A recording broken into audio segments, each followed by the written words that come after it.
Imagine you're standing on a battlefield. The ground shakes. Smoke fills the air.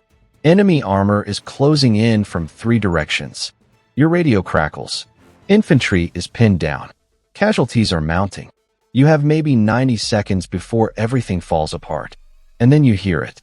A sound unlike anything else in the sky. A low, grinding roar that seems to come from everywhere at once. A shadow passes overhead. And then the world in front of you explodes. Not from a missile fired from 30,000 feet. Not from a drone controlled by someone sitting in an air-conditioned room thousands of miles away. From a plane flying so low you can see the pilot. A plane so ugly it's beautiful. A plane that was supposed to be retired decades ago. A plane that keeps coming back because nothing, absolutely nothing, can do what it does. That plane is the A-10 Thunderbolt II. And this is the story of why it will never truly be replaced. Before we go any further, let's get something straight. The United States Air Force has been trying to kill the A-10 for over 30 years.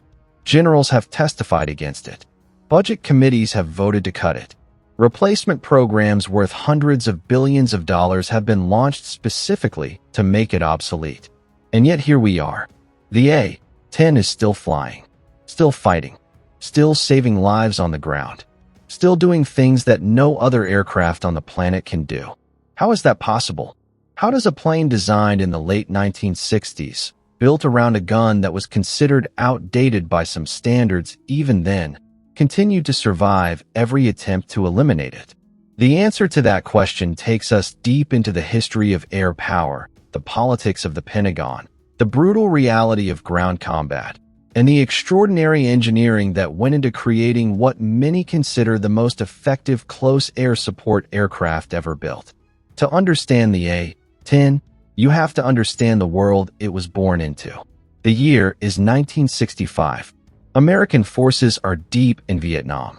The war is not going well. Despite having the most advanced air force in the world, American pilots are struggling to provide effective support to ground troops fighting in dense jungle terrain. The jets they're flying, fast movers designed for the Cold War nuclear mission, are too fast, too fragile, and too dependent on sophisticated runways to operate effectively in the close, dirty, dangerous work of supporting infantry.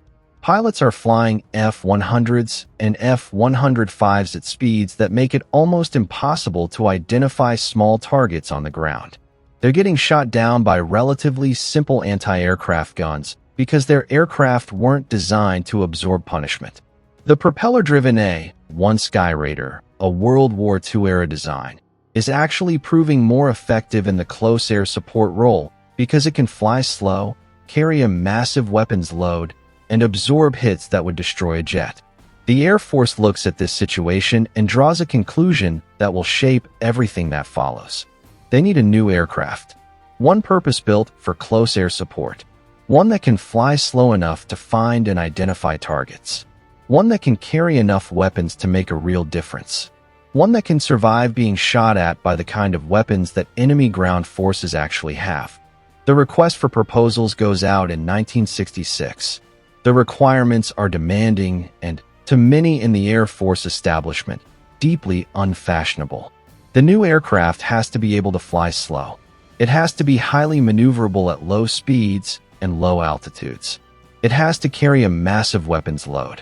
It has to be able to operate from rough, austere airfields close to the front lines.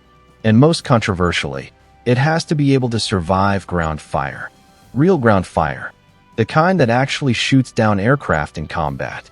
Not just small arms, but heavy machine guns, light anti-aircraft cannon. The kind of weapons that enemy forces can actually bring to bear in large quantities. The requirement essentially asks designers to build a flying tank. A plane that can take hits and keep flying. 2 companies respond with serious proposals. Northrop submits the YA-9. Fairchild Republic submits the YA-10. Both aircraft are evaluated in competitive fly-offs. Both are tested against the requirements. And in January 1973, the Air Force selects the Fairchild Republic design. The YA-10 becomes the A-10A. Production begins. And the aircraft that will eventually be nicknamed the Warthog, the Hog, and the Tank Buster begins its journey toward becoming a legend. The name Warthog tells you something important about the A-10. It is not a beautiful aircraft. It is not sleek or aerodynamic in the way that most people think of military jets.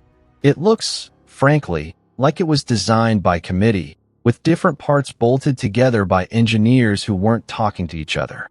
The engines sit in pods mounted high on the fuselage, almost behind the wings, in a position that looks awkward but is actually brilliantly practical. The tail is twin, giving the pilot control even if one tail surface is shot away. The wings are straight, not swept, which reduces top speed but dramatically improves low-speed handling and the ability to turn tightly at low altitude. The cockpit sits high and forward, giving the pilot an exceptional view of the ground below. Everything about the aircraft's appearance reflects a single-minded focus on doing one job better than any other aircraft has ever done it. But the heart of the A-10, the thing that defines it more than any other single feature, is the gun. The GAU-8 Avenger is not just a gun. It is, in the context of aircraft weapons, a force of nature. It is 30 millimeters in caliber, meaning each round is roughly the size of a wine bottle. It fires at a rate of approximately 4,000 rounds per minute in its high-rate setting. The depleted uranium armor-piercing rounds it fires can penetrate the top armor of virtually any tank in existence. The gun is so powerful, so heavy, that it essentially defines the aircraft around it. The GAU-8 weighs more than a Volkswagen Beetle. It is mounted on the center line of the aircraft, slightly offset to the left, so that the firing barrel is exactly on the aircraft's center line when the gun fires. The entire nose of the aircraft is essentially a housing for this weapon. The A-10 was not designed to carry a gun. The gun was designed first, and then an aircraft was built around it. When the GAU-8 fires, the recoil force is approximately 10,000 pounds. For comparison, the combined thrust of both of the A-10's engines at full power is approximately 18,000 pounds. Firing the gun at full rate creates a braking effect that is genuinely measurable. Pilots learn to compensate for this in their targeting. The sound the gun makes, that distinctive BRRRRT that has become a meme and a symbol of American air power, is caused by the sheer rate of fire. The rounds are leaving the barrel so quickly that what you hear isn't individual shots, but a continuous tearing sound, like someone ripping a very large piece of canvas. Enemy soldiers on the ground have described hearing this sound as one of the most terrifying experiences of their lives, because they know what it means, and they know that by the time they hear it, it's almost certainly too late. Now let's talk about survivability, because this is where the A-10 truly separates itself from every other aircraft in existence. The designers at Fairchild Republic took the survivability requirement seriously in a way that bordered on obsessive. They didn't just add some extra armor to a conventional aircraft design. They fundamentally rethought what it meant to build a combat aircraft that could survive in a hostile environment. The result is an aircraft that can absorb damage that would instantly destroy any other fixed-wing aircraft in the world. Start with the cockpit. The pilot sits inside what is essentially a titanium bathtub. The tub, as it's known to those who work on the aircraft, is made from titanium plates ranging from 1/2 inch to 1.5 inches thick. It completely surrounds the pilot and critical cockpit systems. It can withstand hits from rounds up to 23 millimeters in caliber. The most common anti-aircraft weapons that enemy ground forces use in the kind of conflicts where the A-10 operates. A pilot inside the titanium tub is extraordinarily well protected against the kind of fire they're most likely to encounter. But the protection doesn't stop there. The A-10's hydraulic flight control systems are completely redundant.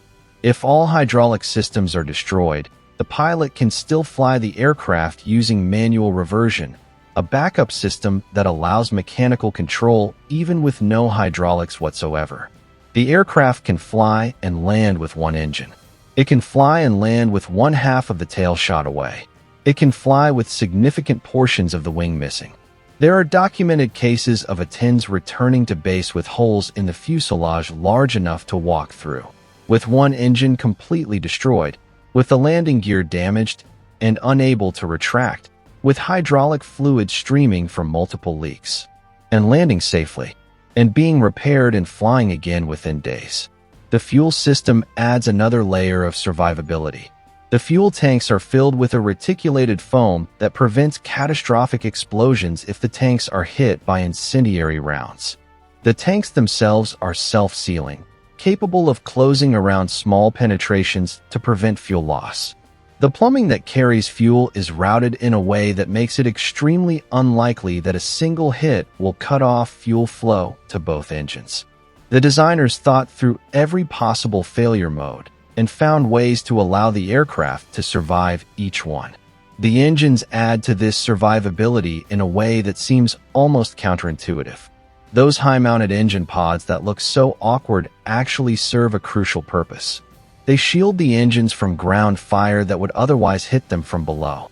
They make the engines very difficult to hit with a shoulder-fired missile because the exhaust signature is partially shielded by the aircraft's own structure. And because they're mounted externally rather than integrated into the fuselage, an engine fire or explosion is much less likely to cause catastrophic structural damage to the rest of the aircraft. An A-10 has come home on one engine on more occasions than any other modern combat aircraft. This survivability is not theoretical. It has been proven in combat, over and over again, in conditions that would be unbelievable if they weren't documented. During Operation Desert Storm, the A-10's first major combat test, the aircraft flew nearly 8,000 combat sorties. It destroyed more Iraqi armor than any other aircraft. It took significant battle damage on dozens of occasions, and it suffered a loss rate that, while not zero, was remarkably low given the intensity of the combat environment it was operating in. The crews who flew those missions came home with stories that read like fiction. Stories of aircraft that absorbed direct hits from shoulder-fired missiles and kept flying. Stories of pilots who flew through walls of anti-aircraft fire and made it back to tell the tale. But Desert Storm was 25 years before the conflicts in Afghanistan and Iraq. And it was in those conflicts, the grinding, counterinsurgency wars of the 21st century, that the A-10's true value became undeniable. Because Afghanistan and Iraq were not the kind of wars that the Air Force's other aircraft were designed for. They were not wars of precision strikes against fixed targets from high altitude. They were wars where ground forces needed air support delivered accurately, in close proximity to friendly troops, against enemies who were deliberately hiding among civilian populations. They were wars where the margin for error was not measured in hundreds of meters, but in meters, sometimes in feet. The A-10 excels in this environment for reasons that go beyond its armament and its survivability. It excels because of something that sounds almost too simple to be a military advantage. It can fly slow. The A-10's maximum speed is around 420 miles per hour, which is slow for a jet aircraft. Its minimum speed, the slowest it can fly while still maintaining control, is around 150 miles per hour. And it is in that slow speed regime, flying low and slow over the battlefield, that the A-10 pilot can do something that no fast mover can do. They can look at the ground and see what's actually there. This might sound obvious, but its importance cannot be overstated. Ground combat is chaotic. Friendly and enemy forces are often intermingled. The difference between a legitimate target and a friendly position can be a few meters and a colored panel on the ground. The difference between an enemy combatant and a civilian can be whether someone is carrying a weapon. Making these distinctions from an aircraft traveling at 500 miles per hour at 15,000 feet is extraordinarily difficult, even with sophisticated sensors. Making them from an aircraft traveling at 200 miles per hour at a few hundred feet is much more achievable. The A-10 pilot can see the battlefield with their own eyes, in real time, and make targeting decisions based on direct observation rather than sensor interpretation. This close observation capability is enhanced by the A-10's ability to loiter. The aircraft carries enough fuel to stay over the battlefield for extended periods, far longer than faster, thirstier aircraft. A single A-10 can provide continuous close air support for a ground unit for hours. It can make multiple passes over the same area, building an understanding of what's happening on the ground that allows for much more effective and accurate targeting. It can wait for the right moment to employ its weapons rather than having a brief window of opportunity as it screams past at high speed. The combination of slow speed, low altitude, long loiter time, and massive firepower creates a capability that ground forces describe in terms that border on the reverential. There are accounts from American soldiers in Afghanistan who say that the sound of an A-10 overhead was the most reassuring thing they could hear during a firefight. That knowing the Warthog was there changed everything. Not just tactically, by killing or suppressing the enemy, but psychologically, because they knew that if things got really bad, if the enemy was overrunning their position, if they were surrounded and running out of ammunition, the A-10 could come down low and put its gun on target with an accuracy and a lethality that nothing else could match. This is the close air support mission in its purest form. And it is a mission that the Air Force has historically undervalued, misunderstood, and repeatedly tried to hand off to other aircraft that are fundamentally unsuited to perform it. To understand why this is, you need to understand something about the culture and institutional priorities of the United States Air Force and the long-running conflict between that culture and the realities of ground combat. The Air Force as an institution is fundamentally oriented toward what military theorists call strategic air power, the idea that wars can be won, perhaps won quickly and decisively, by striking the enemy's strategic assets from the air, industrial facilities, transportation networks, command and control centers. The theory holds that if you can destroy these targets effectively enough, you can break the enemy's will and capacity to fight without the costly, grinding work of ground combat. This theory has informed Air Force thinking and Air Force acquisitions for the better part of a century, and it has produced some extraordinary aircraft. The B-17, the B-29, the B-52, the F-15, the F-22, the B-2. These are magnificent machines, and they are genuinely important capabilities. But strategic air power theory has also consistently underestimated the importance of close air support. The close, dirty, dangerous work of supporting ground troops in contact with the enemy.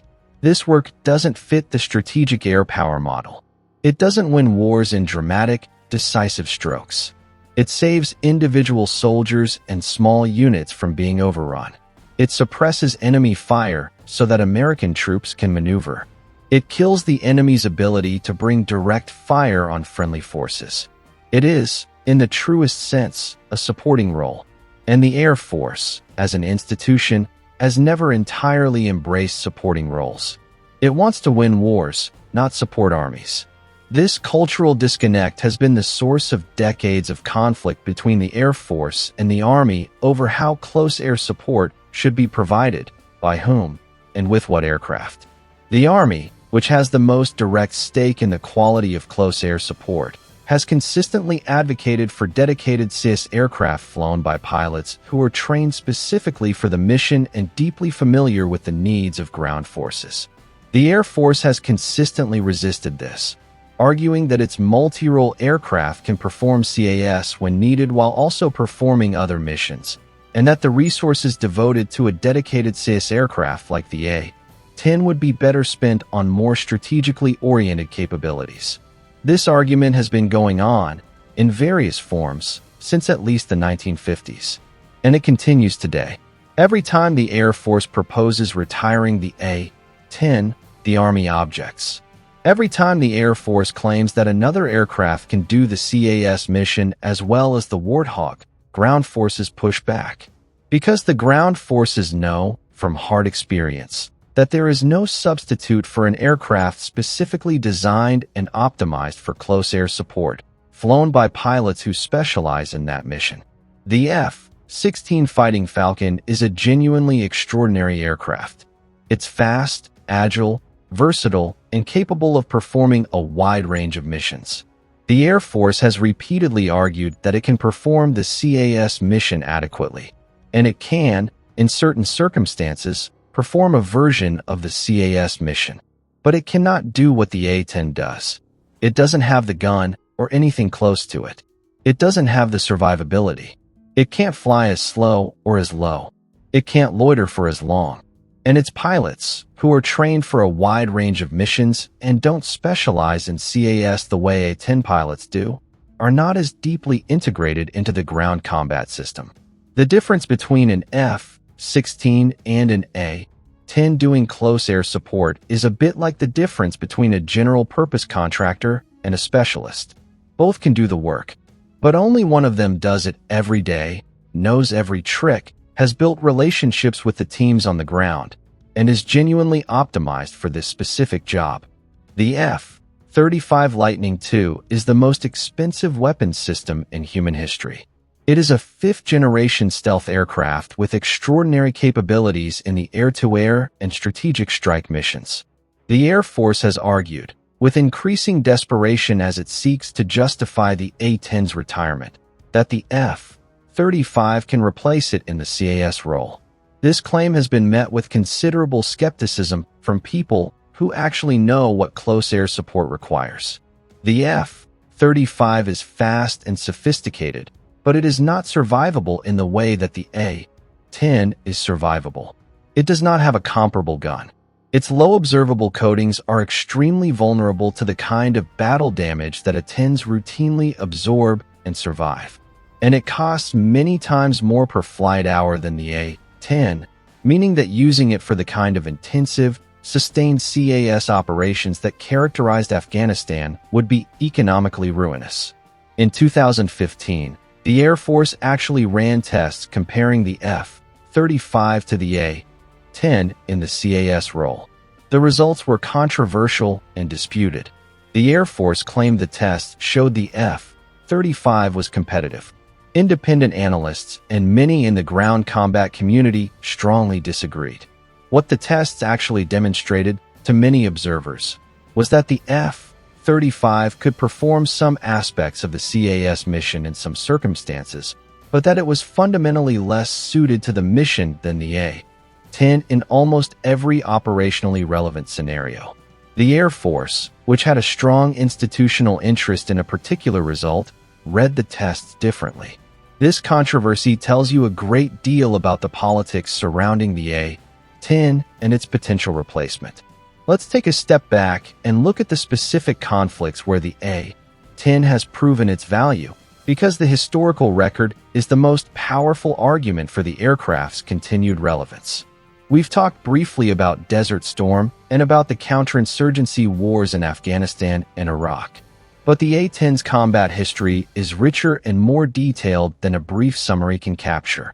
In Desert Storm, the A-10 was initially viewed with some skepticism by Air Force planners, who were focused on the sophisticated air campaign against Iraqi strategic targets.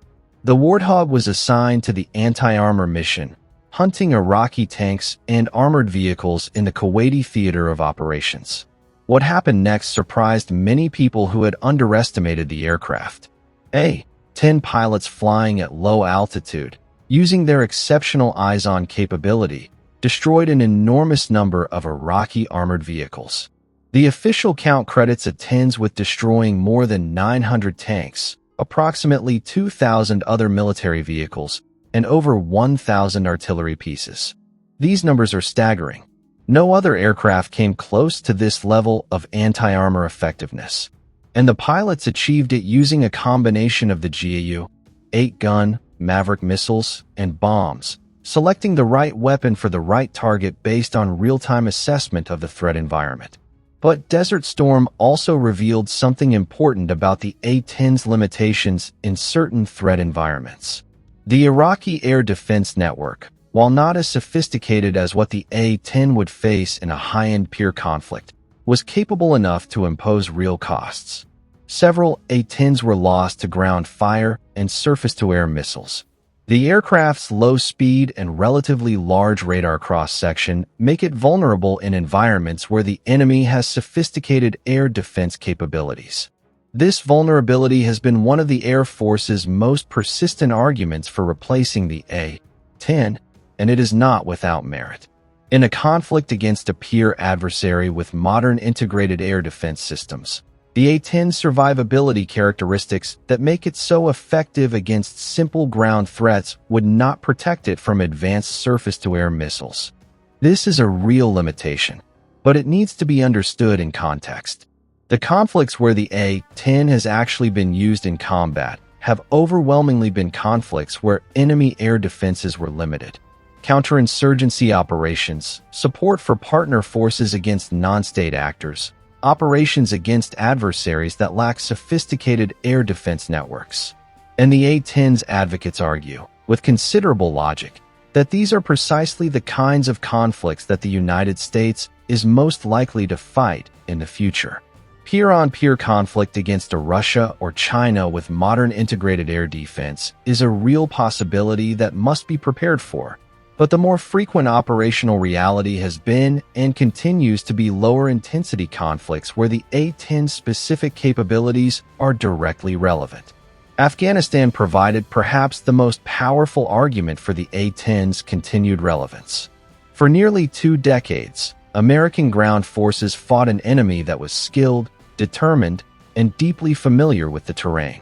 Taliban fighters and other insurgents were expert at using the landscape to their advantage, at hiding among civilian populations, at choosing engagement ranges and times that minimized their exposure to American firepower. And yet American ground forces, when things got genuinely desperate, could almost always count on one thing: the Warthog. There are stories from Afghanistan that need to be told, because they illustrate in concrete human terms what the A-10 actually means to the soldiers and Marines who fight on the ground. Stories of small units cut off and surrounded, with the A-10 flying repeated low passes to suppress enemy fire and allow extraction. Stories of convoys ambushed in narrow valleys, with the Warthog arriving and putting the gun on targets so close to friendly forces that the experience was described as almost overwhelming. Stories of special operations forces calling in A-10 support against concentrations of enemy fighters that would otherwise have been able to mass and overwhelm American positions. One of the most telling aspects of these stories is how ground forces describe the psychological effect of the A-10's presence. It is not just that the aircraft kills enemies effectively, though it does. It is that the enemy knows it too. Taliban fighters who had no fear of dying were reported to scatter and flee when they heard the distinctive sound of an A-10, because they knew what was coming. And they knew that the aircraft would come in low, that the pilot would be looking directly at them, and that there was very little they could do to stop what was about to happen.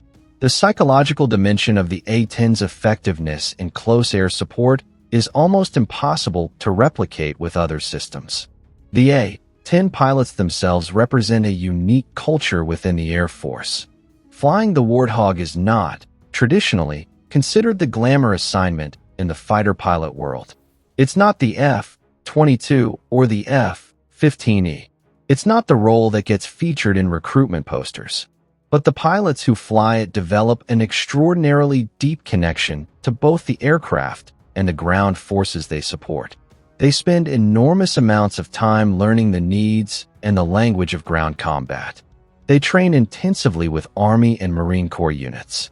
They develop relationships with forward air controllers that make the close coordination of air support in complex environments possible. They are, in many ways, more closely integrated into ground combat operations than any other Air Force community. This integration is not accidental. It reflects the fundamental nature of the close air support mission. To do it well, you have to understand ground combat. You have to know what a unit in contact actually needs. You have to be able to read the battlefield quickly and accurately from the cockpit. You have to have the judgment to know when to employ weapons and, crucially, when not to. The A-10 community has developed this expertise over decades. It is not something that can be easily transferred to pilots of other aircraft who are trained primarily for other missions. And it is not something that would survive the A-10's retirement intact. Now let's talk about the politics of the A-10's survival, because the story of how this aircraft has repeatedly escaped retirement is as fascinating as its combat record. The A-10 has survived primarily because of congressional intervention, driven by the vocal advocacy of ground forces and their supporters. Every time the Air Force has proposed retiring the Warthog, a coalition of defense-minded legislators, veterans organizations, and ground combat advocates has mobilized to stop it. And they have consistently succeeded, often to the visible frustration of Air Force leadership.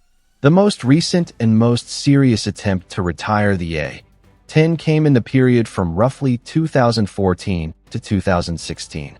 The Air Force, faced with budget pressure from sequestration, proposed retiring the entire A-10 fleet. The argument was that the savings from retiring the A-10 could be used to accelerate procurement of the F-35, which would eventually replace it. The congressional response was fierce. Legislators from both parties, responding to pressure from veterans and ground combat communities, blocked the retirement. They inserted language into defense authorization bills prohibiting the use of funds to retire A-10s. They held hearings at which A-10 pilots, Army commanders, and other ground forces testified to the aircraft's irreplaceable value. And the Air Force was forced to back down. But the fight didn't end there. The Air Force has continued to push for A-10 retirement, using various arguments and strategies. They've argued that the aircraft is old and expensive to maintain. They've argued that the F-35 can do the job. They've argued that the resources devoted to keeping the A-10 flying come at the expense of other capabilities that are more important in a future high-end conflict. And the defenders of the Warthog have continued to push back, citing the combat record, citing the irreplaceable nature of the CAS mission, and citing the very real and very human cost of conducting close air support with aircraft that are not optimized for it. The economics of the A-10 are frequently misrepresented in this debate. The aircraft is old, yes, but its airframes have been extensively refurbished and upgraded, and many of them have significant service life remaining. The A-10C, the most current variant, incorporates modern avionics, precision navigation systems, targeting pods, and other upgrades that make it a genuinely capable 21st century combat aircraft. Its cost per flight hour, while not negligible, is substantially lower than the aircraft that the Air Force proposes to replace it with. And its maintenance requirements, while significant, are well understood after decades of operation. The argument that the F-35 makes the A-10 redundant fundamentally misunderstands what the A-10 actually does. It's a bit like arguing that a Ferrari makes a dump truck redundant because both are four-wheeled vehicles that can carry people and objects from one place to another.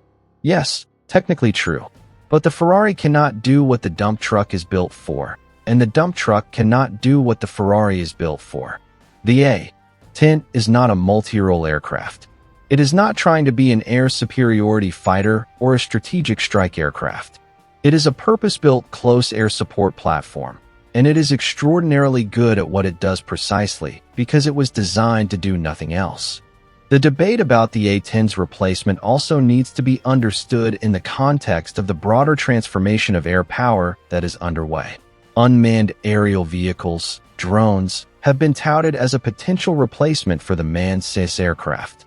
The argument goes that drones can loiter for even longer than the A-10, that they don't put a pilot at risk, and that they can be equipped with the sensors and weapons needed to perform the CAS mission. There is something to this argument. Armed drones like the Predator and Reaper have performed valuable CAS functions in Afghanistan and elsewhere, but they have significant limitations that prevent them from fully replacing the A-10. The most significant limitation is vulnerability. The relatively slow, low-altitude flight profile that makes the A-10 so effective at finding and engaging ground targets also makes it vulnerable to air defenses. For a manned aircraft, this vulnerability is managed through the aircraft's extraordinary survivability features. For a drone, which cannot absorb the same level of punishment and cannot exercise the same kind of real-time human judgment in extremis, the same flight profile is much more dangerous. Against a sophisticated adversary with capable anti-drone systems, the current generation of armed drones would not survive the kind of low, slow flying that makes the A-10 effective. There is also a fundamental question about the quality of judgment that can be exercised from a cockpit as opposed to a ground control station thousands of miles away. The pilot in the cockpit is directly experiencing the environment they're operating in. They can hear and feel things that don't show up on sensors. They can make split-second judgments based on a holistic, embodied understanding of the situation that is extremely difficult to replicate through a remote link. In the incredibly high-stakes, time-critical environment of close air support against enemy forces in contact with friendly troops, the quality of that judgment can be the difference between life and death, between mission success and tragedy. This is not an argument against unmanned systems in general. They have genuine and important roles to play in the future of air power. But it is an argument that the specific mission of close air support, at the high end of intensity, with the highest possible consequences of error, is a mission that is not yet, and perhaps never will be, best performed by a remotely operated platform. Let's talk about some of the specific technical aspects of the A-10 that make it so effective, because the engineering is genuinely remarkable and deserves closer examination. We've talked about the GAU-8 gun and the titanium cockpit. But there are other features of the aircraft that contribute to its effectiveness and its survivability in ways that are less frequently discussed. The A-10's landing gear is designed to operate from rough, unprepared surfaces. The wheels are large and positioned in a way that allows the aircraft to use improvised airstrips, grass fields, and damaged runways. This means that the A-10 can operate from bases much closer to the front lines than other aircraft, reducing transit time and increasing the time available for actual support of ground forces. The ability to operate close to the action is not just a convenience. In a rapidly developing ground combat situation, the difference between CAS arriving in 5 minutes and arriving in 30 minutes can be decisive. The aircraft's low-tech nature, which is frequently cited as a weakness, is actually a significant operational advantage in many situations.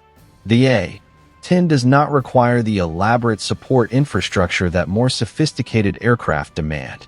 Its avionics, while updated in the C model, are simpler and more robust than those of modern multi-role aircraft. This means that it can be maintained and kept operational in austere environments with fewer specialized technicians and less sophisticated equipment. In the kind of forward-deployed, resource-constrained environments where close air support is most needed, this robustness and simplicity has genuine value. The wing design deserves special mention. The A-10 straight wing is longer and larger in area than the wings of faster aircraft, giving the aircraft exceptional lift at low speeds. The large wing also serves as a structural mounting point for an enormous weapons load. A fully loaded A-10 can carry more ordnance than most aircraft, including a mix of precision-guided munitions, unguided bombs, rockets, and the massive 30mm gun ammunition for the GAU-8. This weapons diversity is important because different targets in close air support require different weapons. Armored vehicles call for different ordnance than personnel in the open, which calls for different ordnance than fortified positions. The A-10 pilot can choose from a wide menu of options and apply the most appropriate weapon to each target. The Maverick missile deserves particular attention as an A-10 weapon. The AGM-65 Maverick is an air-to-surface missile that comes in several variants, including television-guided, imaging infrared, and laser-guided versions. It has been one of the A-10's primary anti-armor weapons since the aircraft entered service. The imaging infrared variant is particularly effective because it can track the heat signature of a tank engine even in conditions of poor visibility. A-10 pilots using Mavericks against Iraqi armor in Desert Storm achieved kill rates that demonstrated the combination of slow-speed observation, skilled pilot targeting, and effective weapons in a way that has rarely been matched in air combat history. Modern precision-guided munitions, including laser-guided bombs and GPS-guided bombs, have added new capabilities to the A-10's weapons inventory. The aircraft can now deliver precision strikes on targets that its gun and early missiles couldn't reach effectively. But these precision munitions don't replace the gun. They supplement it. Because there are situations where the gun is still the best option. Situations where you need immediate, high-volume fire against multiple targets. Situations where a target is too close to friendly forces for a bomb, however precise, to be safe. Situations where you need to suppress enemy fire right now, in the next few seconds, and waiting for a guided weapon to reach its target is not an option. As we move into the discussion of the A-10's future, we need to acknowledge the genuine challenges facing the program.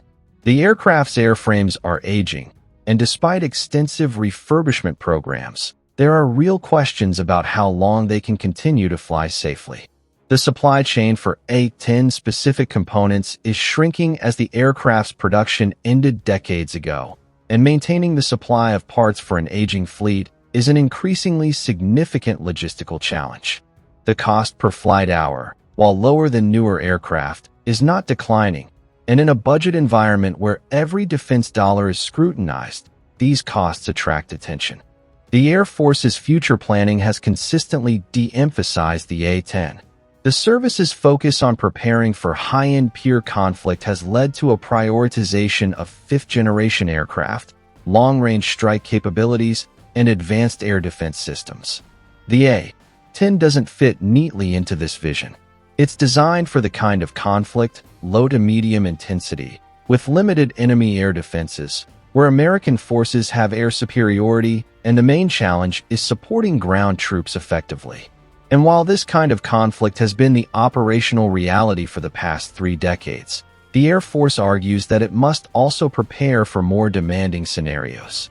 The counterargument, made by those who want to keep the A-10 flying, is that the high-end peer conflict scenario, while real, is not the only or even the most likely scenario. That the United States will continue to face security challenges in the form of lower-intensity conflicts, counterinsurgency operations, and support for partner forces in environments where the A-10's specific capabilities are directly relevant. And that allowing the A-10 to be retired without a genuine replacement creates a capability gap that will cost lives when those challenges arise. There have been attempts to develop a replacement.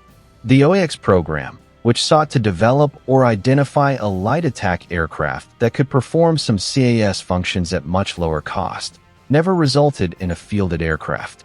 Various proposals for turboprop attack aircraft, essentially modern versions of the World War II-era aircraft that proved effective in Vietnam, have attracted interest but not acquisition decisions. The simple truth is that designing and building an aircraft that genuinely replicates the A-10's specific combination of survivability, firepower, and close air support effectiveness is extremely difficult. The A-10 represents decades of operational refinement and represents a very specific set of design trade-offs that are hard to replicate cheaply. The human element of the A-10 story is perhaps the most important and the most frequently overlooked in the technical and political debates. At its core, the argument for the A-10 is an argument about what ground forces need from air support and what they have consistently received from the Warthog. It is an argument about what it means to be in a firefight and to know that an aircraft optimized specifically to protect you is overhead. It is an argument about the relationship between the A-10 community and the ground forces they support, a relationship built over decades and expressed in the genuine, deep trust that infantrymen and armored forces place in the Hog and its pilots. Veterans who served in Afghanistan and Iraq, when asked about the A-10, speak in terms that are rarely used about weapon systems. They speak about feeling safe, about hearing that sound and knowing that things were going to be okay, about watching an A-10 come in low and put the gun on a target that was maybe 200 meters from their position and feeling, rather than just knowing, that this was exactly the right aircraft in exactly the right place doing exactly the right job. This is not sentimentality. This is an accurate description of what close air support at the highest level of effectiveness actually provides to ground forces in contact. The debate about the A-10's future will continue. The Air Force will continue to make its case for retirement, driven by budget pressures, by the genuine and real requirements of preparing for high-end conflict, and by institutional cultural preferences that have never fully embraced the close air support mission.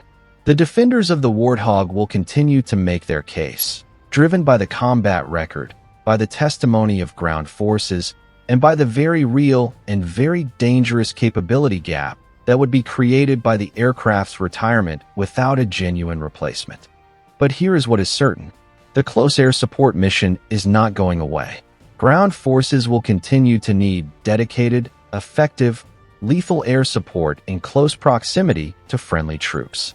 The enemies that American and Allied forces will face in the coming decades will continue to use terrain, dispersion, and proximity to civilian populations to complicate air support.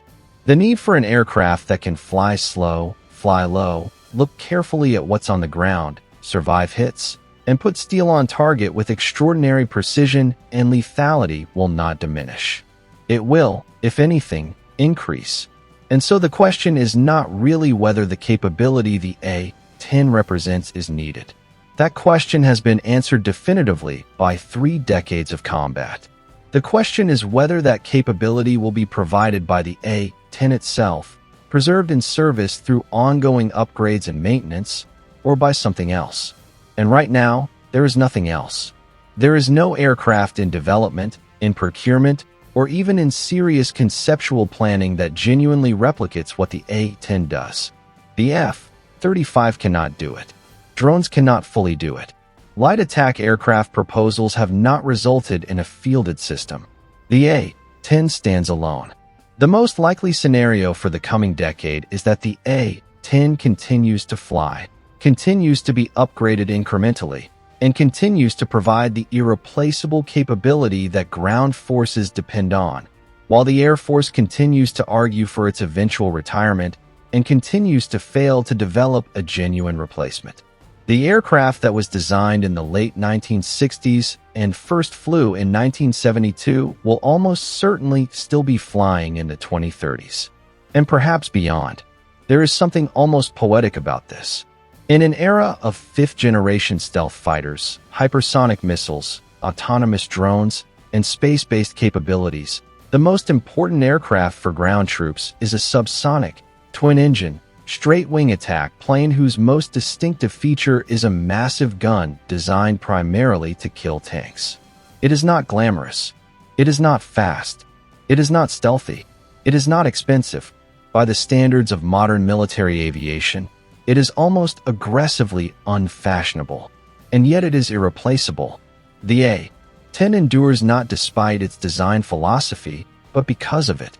Because its designers made a decision that has proven, in combat after combat and year after year, to be exactly right.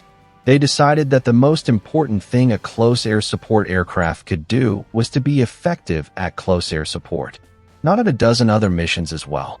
Not at projecting strategic power, not at defeating advanced air defenses, just at finding the enemy, getting in close, and killing them before they could kill the soldiers and Marines on the ground below. And they built an aircraft that is, without question, the best in the world at exactly that job.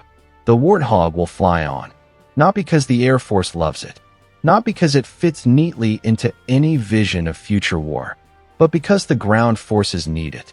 Because there are soldiers and Marines in difficult places around the world who sleep better knowing it's on the flight line. Because the men and women who fly it have dedicated their careers to mastering a mission that matters more than almost any other in land warfare. And because the sound of the GAU-8 firing is, to anyone who has heard it from the right side, the sound of salvation. The A-10 Thunderbolt II, born to be ugly, built to survive, designed to kill, and absolutely, categorically irreplaceable,